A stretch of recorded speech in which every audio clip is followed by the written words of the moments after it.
We all recognize the right, and indeed the imperative, of states to defend themselves against terrorism. We must unequivocally condemn Hamas's barbaric terrorist attack against Israel. This Council and the UN General Assembly have repeatedly affirmed all acts of terrorism are unlawful and unjustifiable. This Council has a responsibility to denounce member states that arm, that fund, and train Hamas, or any other terrorist group. We all recognize the right, and indeed the imperative, of states to defend themselves against terrorism. That's why we must unequivocally condemn Hamas's barbaric terrorist attack against Israel. Babies riddled with bullets, young people hunted down and gunned down with glee, young people beheaded, families burned alive in a final embrace, parents executed in front of their children, children executed in front of their parents, and so many taken hostage in Gaza. We have to ask, indeed it must be asked, where is the outrage? Where is the revulsion? Where is the rejection? Where is the explicit condemnation of these horrors? We must affirm the right of any nation to defend itself and to prevent such horror from repeating itself. No member of this Council, no nation in this entire body could or would tolerate the slaughter of its people. As this Council and the UN General Assembly have repeatedly affirmed, all acts of terrorism are unlawful and unjustifiable.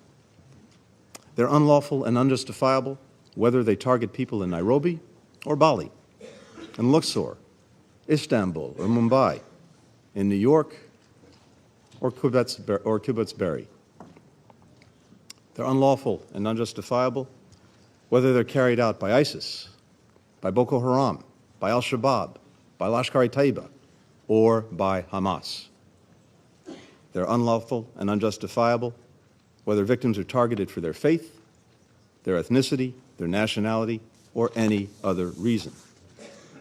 And this Council has a responsibility to denounce member states that arm, that fund, and train Hamas, or any other terrorist group that carries out such horrific acts. Let's not forget that among the more than 1,400 people that Hamas killed on October 7 were citizens from more than 30 UN member states, including many of the members around this very table. The victims included at least 33 American citizens. Every one of us has a stake. Every one of us has a responsibility in defeating terrorism. Second, we all agree on the vital need to protect civilians. As President Biden has made clear from the outset of this crisis, while Israel has the right, indeed the obligation, to defend itself, the way it does so matters. We know Hamas does not represent the Palestinian people, and Palestinian civilians are not to blame for the carnage committed by Hamas. Palestinian civilians must be protected. That means Hamas must cease using them as human shields. It's hard to think of an act of greater cynicism. It means Israel must take all possible precautions to avoid harm to civilians. It means food, water, medicine, and other essential humanitarian assistance must be able to flow into Gaza and to the people who need them.